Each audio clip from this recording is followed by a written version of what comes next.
Hello नमस्कार दोस्तों। उम्मीद है आप सभी लोग अच्छे होंगे, बहुत बढ़िया होंगे आप सभी लोग। तो जैसा कि आज का जो प्रश्न है वह बिहार से रिलेटेड है, यानी कि बिहार के संदर्भ में जो पूछा गया सवाल है उन्हीं प्रश्नों पर आधारित बहुत सारे हम लोग प्रश्न भी देखेंगे। क्योंकि यदि हम लोग इन प्रश्नों को कंप्लीट कर लें तो आने वाला जो एग्ज़ाम है, जो परीक्षा है, उसमें संभावना सबसे ज़्यादा होगा। क्योंकि हमने इन प्रश्नों को वहाँ से लिया है जहां से अब तक एक प्रश्नों को लगातार बीपीएससी हमेशा पूछता रहा है। तो चलिए यहाँ पे हम लोग शुरुआत करते हैं, देखते हैं।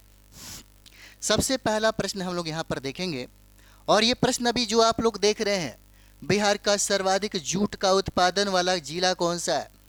कौन सा जिला है बिहार में जहाँ पे जूट का सबसे ज़्यादा उत्पादन किया जाता है? एक बार नहीं, कई बार प्रश्न पूछा है, कई बार प्रश्न पूछा, और इसका आंसर क्या होगा? पूर्णिया हो जाता है। बिहार में सबसे ज़्यादा जूट का उत्पादन करने वाला जिला पूर्णिया है। हालांकि जूट के उत्पादन में अगर देखेंगे और राज्यों की अगर बात किया जाए तो राज्यों में पहला स्थान हो जाएगा पश्चिम बंगाल का। पश्चिम बंगाल का पहला स्थान है और बिहार का दूसरा स्थान हो जाएगा। बिहार का दूसरा स्थान है। हालांकि अगर आपसे पूछें कि विश्व में सबसे ज़्यादा, है ना, विश्व में सबसे ज़्यादा जूट का उत्पादन कौन सा कंट्री करता है, तो ये बांग्लादेश हो जाएगा, है ना। बांग्लादेश में जूट का उत्पादन सबसे ज़्यादा होता है, बांग्लादेश में। और राज्यों में अगर बात करें तो पश्चिम बंगाल में जूट का उत्पादन सबसे ज़्यादा, उसके बाद दूसरा स्थान बिहार का है।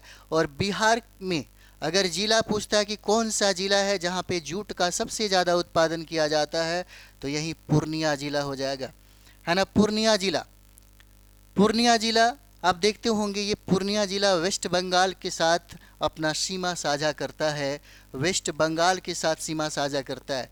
यही पूर्णिया जिला, बिहार का सबसे न्यूनतम साक्षरता दर यहीं पर है। बिहार का न्यूनतम, है ना, न्यूनतम साक्षरता दर वाला जिला है। न्यूनतम साक्षरता दर वाला जिला कौन सा? यही पूर्णिया है।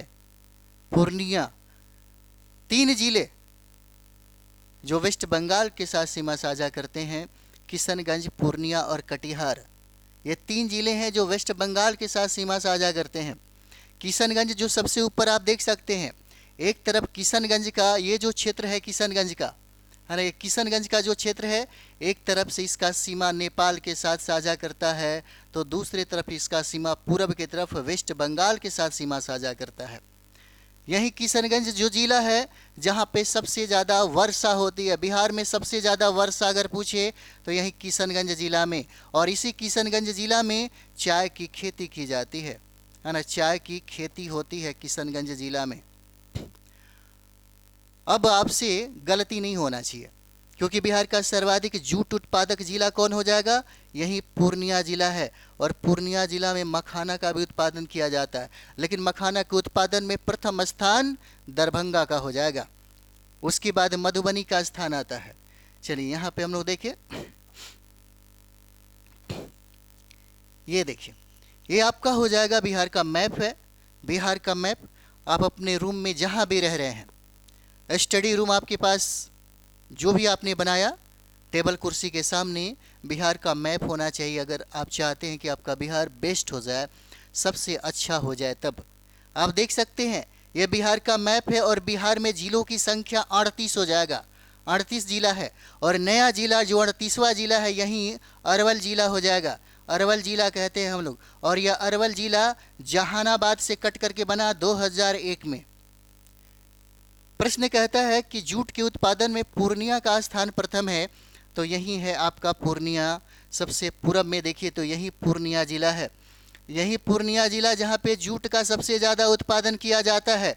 और ये पूर्णिया जिला एक तरफ से किशनगंज के साथ सीमा साझा करता है, अररिया के साथ भी सीमा साझा करता है, और यहाँ पे मधेपुरा के साथ भी सीमा साझा करता है, और यहाँ तक कि भागलपुर के साथ भी सीमा साझा करता है, और ये कटिहार के साथ भी सीमा साझा करता है पूर्णिया। पूर्णिया के संदर्भ में हम इसलिए ये बात किए कि एक बार प्रश्न पूछा हुआ था कि पटना कितने जिलों के साथ अपना सीमा साझा करता है? तो पटना कितने जिलों के साथ सीमा साझा करता है? 9 जिलों के साथ सीमा साझा करता है, 9 डिस्ट्रिक्ट के साथ सीमा साझा करता है ना। जैसे में आप देख सकते हैं, अगर हम लोग बिहार की बात करें तो बिहार के उत्तर में नेपाल है, बिहार के उत्तर में नेपाल, और नेपाल से सटे हुए यानी कि सीमा साझा करने वाले जिलों की संख्या 7 हो जाएगा। ये उत्तर की बात है। अगर हम लोग दक्षिण में बात करें तो दक्षिण में झारखंड हो जाएगा, झारखंड, बिहार के दक्षिण में झारखंड, और झारखंड से सटे बिहार के जिलों की संख्या 8 हो जाता है, 8 जिले हैं। अगर यहाँ पश्चिम की बात करें तो पश्चिम में उत्तर प्रदेश हो जाएगा, और उत्तर प्रदेश में है ना, उत्तर प्रदेश से साझा करने वाले बिहार के जिलों की संख्या 8 हो जाता है ना, 8 हो जाएगा। और यहाँ पे जब हम लोग ईस्ट में देखते हैं तो ईस्ट में 3 जिले हैं जो वेस्ट बंगाल के साथ सीमा साझा करता है। एक हो जाएगा किशनगंज, पूर्णिया और कटिहार। यही पूर्णिया, और ये पूर्णिया वेस्ट बंगाल के साथ सीमा साझा करता है। इसका मतलब ये है कि वेस्ट बंगाल में जूट का उत्पादन पूरे भारत में सबसे ज़्यादा होता है ना, जूट का उत्पादन सबसे ज़्यादा होता है। चलिए नेक्स्ट सवाल हम लोग यहाँ पर देखते हैं, और ये आपका दूसरा सवाल हो जाता है, जैन धर्म के प्रवर्तक महावीर जी का मोक्ष स्थान कहाँ स्थित है? मोक्ष स्थान पूछता है, तो मोक्ष स्थान कहाँ पे हो जाएगा? पावापुरी में हो जाता है। कहाँ? तो पावापुरी में हो जाएगा। इसका आंसर सी है। जैन धर्म के प्रवर्तक महावीर, जैन धर्म के संस्थापक हो जाते हैं ऋषभ देव। हालांकि सबसे ज़्यादा जो सवाल पूछा जाता है 23वां तीर्थंकर और 24वां तीर्थंकर से। 23वें तीर्थंकर का नाम है पार्श्वनाथ, और 24वें तीर्थंकर महावीर स्वामी हो जाते हैं, और महावीर स्वामी को ही जैन धर्म का वास्तविक संस्थापक कहा जाता है। इन्हीं को ही जैन धर्म का वास्तविक संस्थापक कहा जाता है। और यहाँ पे आप देख सकते हैं, यही है पावापुरी, बड़ा खूबसूरत जगह है। जब मौका मिले है ना, तो जैन धर्म के तीर्थ स्थल हो जाते हैं, चाहे बौद्ध धर्म के तीर्थ स्थल हो जाते हैं, वहाँ पर घूमिए, दिमाग बहुत डेवलप हो जाता है ना, दिमाग बहुत डेवलप होता है यहाँ पर घूमने से। चलिए अगला सवाल हम लोग यहाँ पर देखेंगे, बिहार के निम्न प्रशासनिक विभागीय जोड़ों में से किस जोड़े से गंगा नदी नहीं बहती है? अगर आप लोगों के पास मैप होगा, और मैप में यदि आप लोगों ने स्टडी करा होगा है ना, यदि आपने मैप का स्टडी किया होगा तो 100% ये प्रश्न बनेगा। मैप का स्टडी करने के लिए ज़्यादा उसको 2, 4, 5 घंटा है ना रगड़ने की ज़रूरत नहीं है, पढ़ने की ज़रूरत नहीं है। सिर्फ आप अपने रूम में लगाइए और बार बार देखिए। बार बार देखने से बहुत सारा प्रश्न है जो बन जाएगा है ना, बहुत सारा चीज़ें हैं जो आपके दिमाग में रहेगा। और उस तरीके से अगर प्रश्न पूछे, इस तरह से प्रश्न अगर पूछता है तो इसमें आपको पढ़ने की ज़रूरत नहीं पड़नी चाहिए। अगर आपने मैप का स्टडी किया है, अगर एटलस का स्टडी आपने किया है बिहार के मैप का है ना, तो मुझे नहीं लगता कि आपको इसमें गलती होगा। तो चलिए यहाँ पे हम लोग आंसर देखेंगे, तो इसका आंसर क्या होगा? कोशी और मगध हो जाता है ना। प्रमंडलों की संख्या बिहार में कितना है? तो 9 प्रमंडल होगा, 9 प्रमंडल। और 9 प्रमंडल में 2 प्रमंडलों से गंगा का प्रवाह नहीं होता, गंगा प्रवाहित नहीं होती। बाकी जो 7 जो प्रमंडल है, 7 प्रमंडलों से गंगा प्रवाहित होती है। चलिए यहाँ पे हम लोग देख लेते हैं। गंगा नदी अपनी यात्रा के क्रम में बक्सर, भोजपुर, सारण, पटना, वैशाली, समस्तीपुर, बेगूसराय, खगड़िया, मुंगेर, भागलपुर, कटिहार आदि जिलों में प्रवाहित होती है। इस प्रकार यह कोशी मगध जोड़े में से किसी में भी प्रवाहित नहीं है। अतः विकल्प क्या होगा? डी सही हो जाता है ना, विकल्प डी सही है। अब यहाँ पर देखिए, आपको समझ में आएगा है ना। आंसर क्या दिया था? मगध और कोशी दिया हुआ था है ना। यहाँ पर देखिए, ये हो जाएगा मगध और ये हो जाता है कोशी। ये हम लोग तिरहुत प्रमंडल देख सकते हैं, ये हम पटना प्रमंडल देख सकते हैं है ना। यहाँ पे सारण प्रमंडल भी देख सकते हैं, यहाँ तक कि दरभंगा प्रमंडल भी देखा जाए, पूर्णिया प्रमंडल भी है, भागलपुर भी है और मुंगेर है। इन सारे प्रमंडलों में किसी न किसी जिले से होकर के यह गंगा नदी प्रभावित होती है। यह गंगा नदी की लंबाई बिहार में 445 किलोमीटर हो जाता है। गंगा नदी की लंबाई बिहार में 445 किलोमीटर हो जाएगा, 445 किलोमीटर, और 12 जिलों से होकर के यह नदी प्रवाहित होती है, 12 जिलों से होकर के।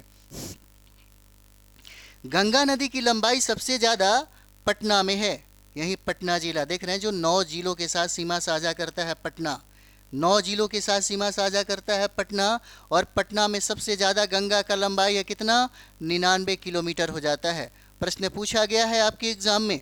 उसके बाद दूसरा स्थान आप देख सकते हैं, यह भागलपुर है, और भागलपुर से भी गंगा नदी प्रवाहित होती है, और यहाँ पर 60 किलोमीटर इसकी लंबाई है गंगा नदी की, 60 किलोमीटर है ना, 60 किलोमीटर हो जाता है। अब यहाँ पर हम लोग देखें,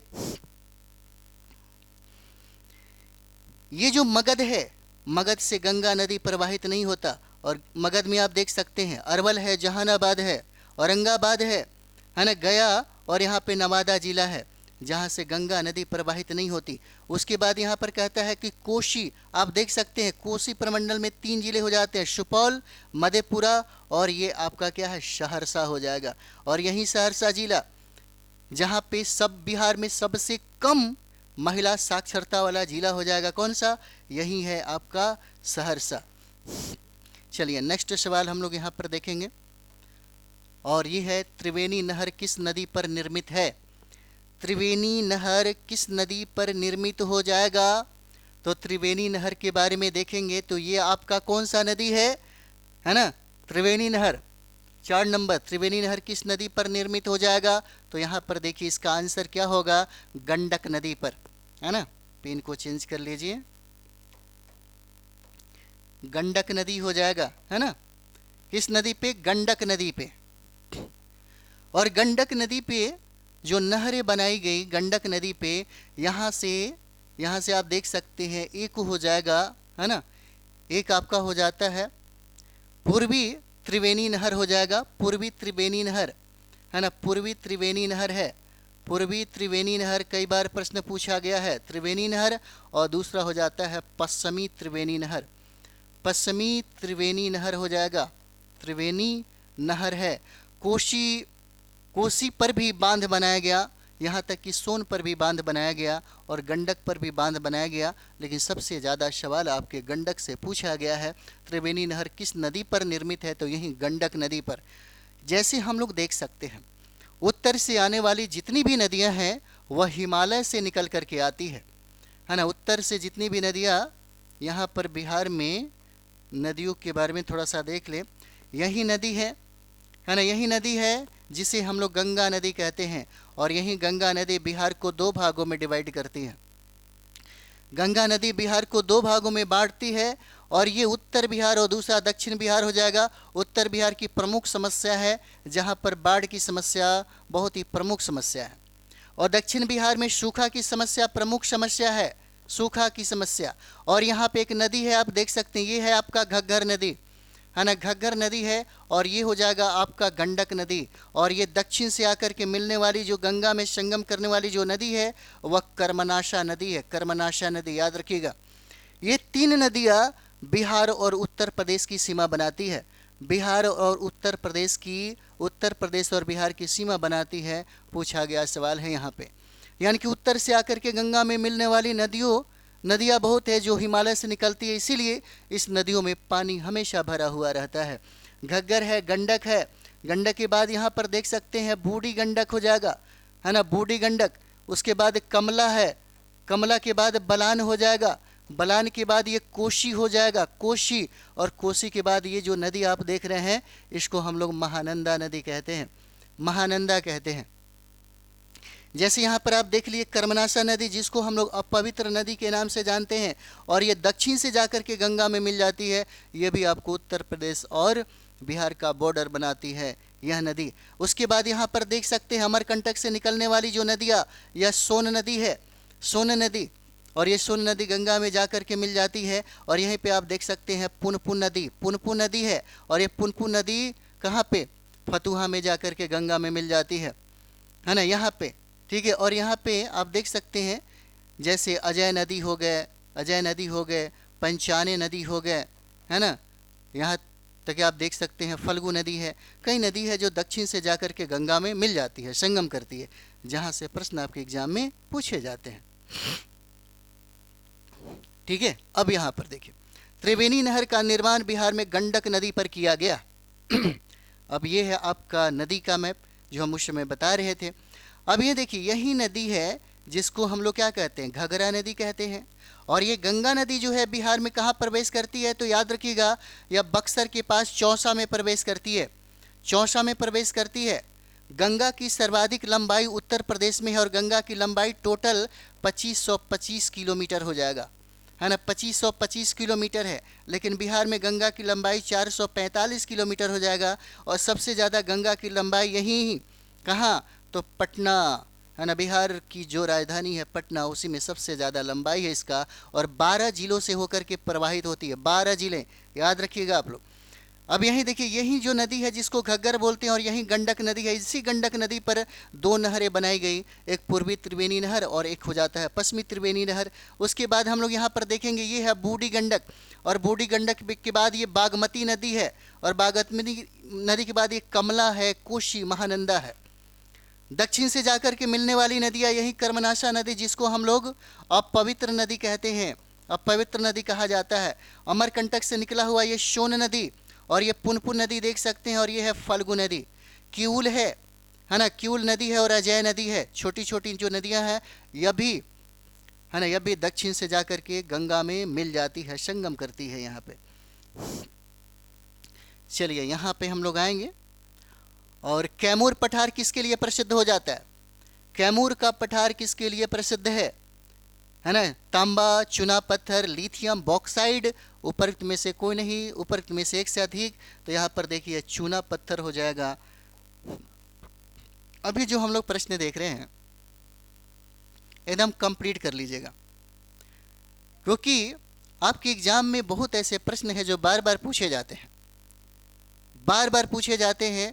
और यहाँ से अगर हम लोग कंप्लीट कर ले तो आने वाला जो भी संभावित प्रश्न होगा इसी से रिलेटेड जो है, इसी से रिलेटेड पूछा जाता है आपके एग्जाम में, है ना। यहाँ पे तो कैमूर पठार किसके लिए प्रसिद्ध है, तो ये चूना पत्थर के लिए हो जाता है ना, चूना पत्थर के लिए हो जाता है। जैसे में आप देख सकते हैं यहाँ पे, चलिए बिहार के एक मैप के माध्यम से हम लोग समझें यहाँ, है ना। यही आपका कैमूर है और रोहतास का जिला हो जाता है ना। कैमूर और रोहतास का ये जिला हो जाएगा। और कैमूर रोहतास पे जहाँ, मतलब कैमूर रोहतास जिले में जो पठार है वह बिंद क्रम की चट्टानें मिलेगी, वहीं पर बिंद क्रम की चट्टानें मिलेगी। और बिंद क्रम की चट्टानों में चूना पत्थर का बहुलता सबसे ज़्यादा है, चूना पत्थर की बहुलता सबसे ज़्यादा है यहीं पर।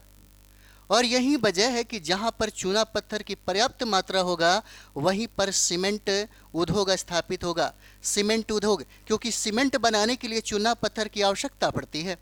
और यही वजह है कि रोहतास में सीमेंट उद्योग स्थापित किए गए। और यही कैमूर और रोहतास हम लोग देख रहे हैं जहाँ पे चूना पत्थर की प्राप्ति सबसे ज़्यादा होता है। और यही क्षेत्र है जहाँ पे सबसे ज़्यादा चावल का उत्पादन होता है, और सबसे ज़्यादा यहाँ पर गेहूं का उत्पादन होता है, सबसे ज़्यादा रोहतास जिला में। और यही वजह है कि रोहतास को हम लोग चावल का कटोरा कहते हैं, चावल का, है ना, कटोरा कहा जाता है किसको, ये हम लोग कहते हैं रोहतास ज़िला को, है ना। और रोहतास ज़िला के बगल में ही है आपका जिसको हम लोग कैमूर कहते हैं, कैमूर, जहाँ पे सबसे ज़्यादा, बिहार में सबसे ज़्यादा वन जो है, वन सबसे ज़्यादा कहाँ पे पाए जाते हैं, तो यही कैमूर जिला में पाए जाते हैं। और बिहार राज्यों में सबसे बड़ा जो वन्य जीव अभयारण्य है यही कैमूर जिला में है, सबसे बड़ा। और रोहतास जिला की एक और खूबसूरती ये है, रोहतास जिला की एक और खूबसूरती है कि बिहार में सबसे ज़्यादा साक्षरता वाला जिला है। सबसे ज़्यादा साक्षरता वाला जिला कौन सा, तो रोहतास हो जाता है ना, रोहतास जिला होगा। चलिए नेक्स्ट, कैमूर का पठार चूना पत्थर के लिए प्रसिद्ध है। कैमूर पठार रोहतास और कैमूर जिले में स्थित है। यह पठार शैल, चूना पत्थर और बलुआ पत्थर से निर्मित है। इस पठार के चूना पत्थर के आधार पर बंजारी में सीमेंट उद्योग स्थापित किए गए, है ना। बंजारी में क्या किए गए, तो बंजारी में सीमेंट उद्योग को स्थापित किया गया। चलिए नेक्स्ट हम लोग यहाँ पर देखेंगे, और यही जो झील है निम्नलिखित झीलों में से कौन सी बिहार में स्थित हो जाएगा? अनुपम झील होगा या सांबर होगा या सुखना झील होगा या कामा झील होगा, है ना? इसमें से हमें बताना है कौन सा झील हो जाता है ना? देखिए इस तरह से क्या होता है ना कि आदमी कंप्लीट कर लेता है इसको। तो निम्नलिखित झीलों में से कौन से बिहार में स्थित है? तो ये आपका हो जाएगा जिसको हम लोग अनुपम झील कहते हैं, है ना? अनुपम झील कहा जाता है। यहाँ पे क्या है भाई, अनुपम झील के बारे में थोड़ा सा हम लोग देखें। और ये जो अनुपम झील है कैमूर में, बिहार के कैमूर जिले में स्थित हो जाएगा अनुपम झील। और यह झील कैमूर वन्यजीव अभ्यारण्य की सीमा में स्थित है। और कैमूर वन्यजीव अभ्यारण्य बिहार के कैमूर जिले में स्थित कैमूर पहाड़ी श्रृंखला के बीच उत्तर प्रदेश की सीमा के पास सोन नदी के पश्चिमी तट पर भभुआ के निकट स्थित है। कैमूर वन्यजीव अभ्यारण्य बिहार का सबसे बड़ा वन्यजीव अभ्यारण्य है। और सांभर झील कहाँ पे? तो सांभर झील राजस्थान में जयपुर के निकट स्थित हो जाएगा। सुखना झील चंडीगढ़ में तथा कामा झील हरियाणा में स्थित हो जाता है ना? चलिए नेक्स्ट हम लोग यहाँ पर देखेंगे और ये इसका आंसर हो जाएगा निम्नलिखित में से कौन सा जिला सबसे अधिक घने पतझड़ वाले वन क्षेत्र से घिरा है? निम्नलिखित में से कौन सा जिला सबसे अधिक घने पतझड़ वाले वन क्षेत्र से घिरा है? क्या पश्चिमी चंपारण होगा, क्या ये गया हो जाएगा, या कैमूर होगा, या नवादा होगा? कौन सा जिला होगा? तो याद रखिएगा ये पश्चिमी चंपारण हो जाता है।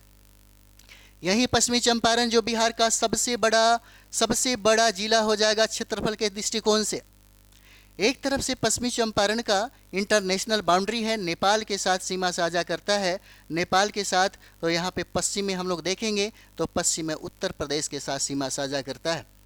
पश्चिमी चंपारण में एकमात्र पूछा जा सकता है कि सोमेश्वर की श्रेणी किस जिले में स्थित है? तो सोमेश्वर की श्रेणी कहाँ पर है? तो ये आपका पश्चिमी चंपारण में है। और ये शिवालिक श्रेणी का भाग हो जाता है, शिवालिक श्रेणी का भाग हो जाएगा। कभी कभी प्रश्न पूछता है कि ये शिवालिक जो है क्या सबसे नवीन श्रेणी है? तो बिल्कुल सबसे नवीन श्रेणी है। अगर ये नवीन श्रेणी है तो सोमेश्वर श्रेणी भी बिल्कुल नवीन श्रेणी ही होगा।